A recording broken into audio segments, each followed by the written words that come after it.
प्यारे बच्चों, आज पर्वत निर्माण सिद्धांत का दूसरा सिद्धांत है कोबर का भूसन्नति सिद्धांत। यह सिद्धांत संकुचित शक्ति पर आधारित है। कोबर के अनुसार भूसन्नति के किनारे पर दृढ़ भूखंड, जिन्हें अग्रदेश कहा जाता है, होते हैं तथा संकुचन से उत्पन्न क्षैतिज भूसंचलन के कारण दोनों अग्रदेश एक दूसरे की तरफ खिसकते हैं, जिससे भूसन्नति के मलबों पर मोड़ पड़ता है और पर्वतों की उत्पत्ति होती है। जब संपीड़न की शक्ति सामान्य होती है तो केवल किनारे वाले भाग ही वलन पड़ता है और बीच का भाग बिना मुड़े ही ऊपर उठ जाता है और यह एक पठार के रूप में उभरता है, जैसे हिमालय व तिब्बत के बीच तिब्बत का पठार, एल्ब्रूज व जैग्रोस के बीच ईरान का पठार। जब संपीड़न बल अधिक तीव्र होता है तो दोनों अग्रदेश एक दूसरे के संपर्क में आ जाते हैं। फलस्वरूप मध्य पिंड का अभाव होता है और जटिल पर्वतमाला का निर्माण होता है। निर्माण विधि के अनुसार पर्वतों का वर्गीकरण: मोड़दार या वलित पर्वत, भ्रंशोत्स पर्वत, ज्वालामुखी पर्वत, अवशिष्ट पर्वत। तो पहला यहाँ मोड़दार या वलित पर्वतों का वर्णन करेंगे। भूसन्नति की परतदार चट्टानों में पार्श्विक संपीड़न बल के द्वारा इनका निर्माण होता है, जैसे Himalaya, Arakan, Sulaiman, Hindu Kush, Elburz, Zagros, Karakoram, Caucasus, Alps, Balkan, Pyrenees, Atlas, Rocky, Andes, great dividing range व अरावली आदि वलित पर्वतों के उदाहरण हैं। मोड़दार पर्वतों का आकार चाप तुल्य होता है। वह इनकी चट्टानों में छिछले सागर में रहने वाले जीवों के अवशेष पाए जाते हैं। यह मुख्यतः परतदार चट्टानों से निर्मित होते हैं। भ्रंशोत्स पर्वत यानी ब्लॉक माउंटेन: जब चट्टानों में स्थित भ्रंश के कारण मध्य भाग नीचे धंस जाता है और अगल बगल के भाग ऊपर उठे प्रतीत होते हैं तो ब्लॉक पर्वत कहलाते हैं और बीच में धंसे भाग को रिफ्ट वैली कहा जाता है। इन पर्वतों का शीर्ष समतल होता है क्योंकि ये समतल भूभाग बिना किसी वलन के ऊपर उठते हैं या नीचे धंसते हैं। भ्रंशोत्स पर्वतों के फ्रांस का वास्सेज, विंध्याचल का सतपुड़ा, पाकिस्तान का साल्ट रेंज प्रमुख उदाहरण है। भ्रंश घाटियों में राइन नदी की घाटी, अफ्रीका की महान भ्रंश घाटी व भारत की नर्मदा नदी घाटी इनके प्रमुख उदाहरण है। आप यहाँ दो डायग्राम दे रखे हैं। एक रिफ्ट वैली को दर्शाया गया है, यानी कि जो पर्वत है वो नीचे धंस गया है, जिससे एक रिफ्ट घाटी बन गई है और उसके जस्ट आगे ब्लॉक पर्वत यहाँ धंसने के कारण निर्मित हुआ है, वो बताया गया है। आगे नेक्स्ट जो डायग्राम है उसमें ब्लॉक पर्वत बना है, जो कि अगल बगल की जो चट्टान है उनसे बीच में से ऊपर उठने के से ये निर्मित हुआ है। ज्वालामुखी पर्वत: इनका निर्माण ज्वालामुखी उद्गार के फलस्वरूप निकले पदार्थों के जमाव से होता है। जब ज्वालामुखी क्रिया में निकलता लावा अम्लीय होता है एवं उसमें सिलिका की मात्रा अधिक होती है तो वह गाढ़ा होता है एवं ज्वालामुखी गिरवा के पास जमा होकर पर्वत का निर्माण या रूप ले लेता है। गाढ़ा होने के कारण बहुत दूर तक नहीं फैल पाता है। उदाहरण है जापान का फ्यूजियामा, वर्मा का पोपा, इटली का विश्वेशन, चिली का एंका कागुआ, इक्वाडोर का कोटोपैक्सी आदि। हवाई द्वीप का मोनालोवा पर्वत इसी से निर्मित हैं, यानी क्षारीय लावा से निर्मित हैं।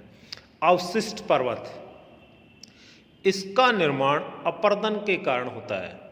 जब अपरदन के कारण पुराने स्थल खंडों के भग्नावशेष शेष बच जाते हैं तो अवशिष्ट पर्वत कहलाता है, जैसे भारत में अरावली, सतपुड़ा, विंध्यन, पूर्वी घाट, पश्चिमी घाट, यूरोप का यूराल पर्वत, अमेरिका का मोनोडोनांग आदि अवशिष्ट पर्वतों के उदाहरण हैं। पर्वत निर्माणकारी घटना के आधार पर पर्वतों का वर्गीकरण: कैम्ब्रियन युग के पूर्व के पर्वत यानी 40 करोड़ वर्ष पूर्व। दूसरा है कैलोडोनियन युग के पर्वत 32 करोड़ वर्ष पूर्व।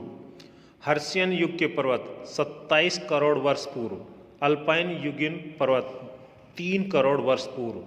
तो पहला है यहाँ कैम्ब्रियन युग के पूर्व के पर्वत यानी कि 40 करोड़ वर्ष पूर्व। कैम्ब्रियन युग के पूर्व आज से लगभग 40 करोड़ वर्ष पूर्व पृथ्वी पर घटित हुई पर्वत निर्माणकारी घटना की को प्री कैम्ब्रियन या चैर्नियन हलचलों के नाम से जाना जाता है। इस युग में निर्मित पर्वतों के उदाहरण अरावली, धारवाड़ युगीन, वलित व छोटा नागपुर का पठार आदि हैं।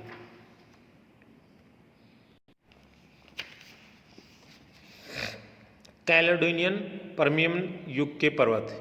इस युग के पर्वतों का निर्माण आज से लगभग 320 मिलियन वर्ष पूर्व पैलेजोइक कल्प के अंदर संपन्न हुआ।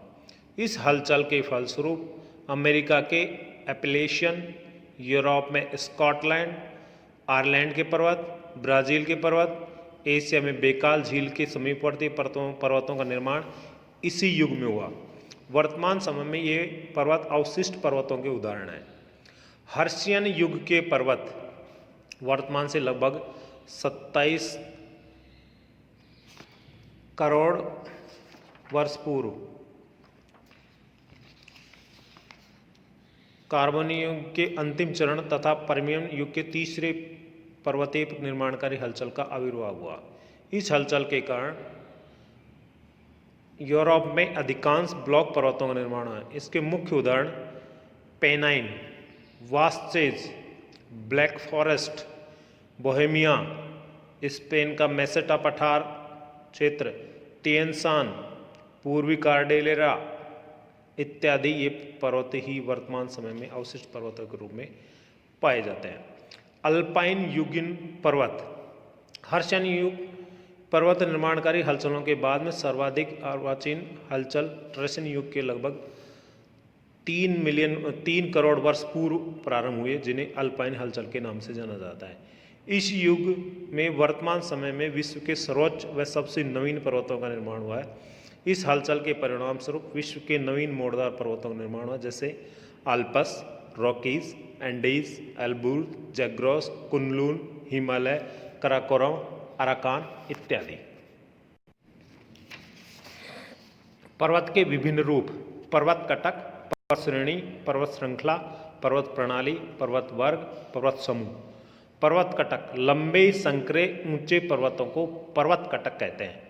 पर्वत श्रेणी पर्वतों व पहाड़ियों के क्रम को पर्वत श्रेणी कहा जाता है, जिसमें एक ही समय और एक ही प्रक्रिया द्वारा निर्मित कई कटक, शिखर व घाटियां सम्मिलित हैं। इनका फैला एक सीधी संकरी पट्टी में एक रेखा के रूप में होता है, जैसे हिमालय पर्वत की 3 श्रेणियां।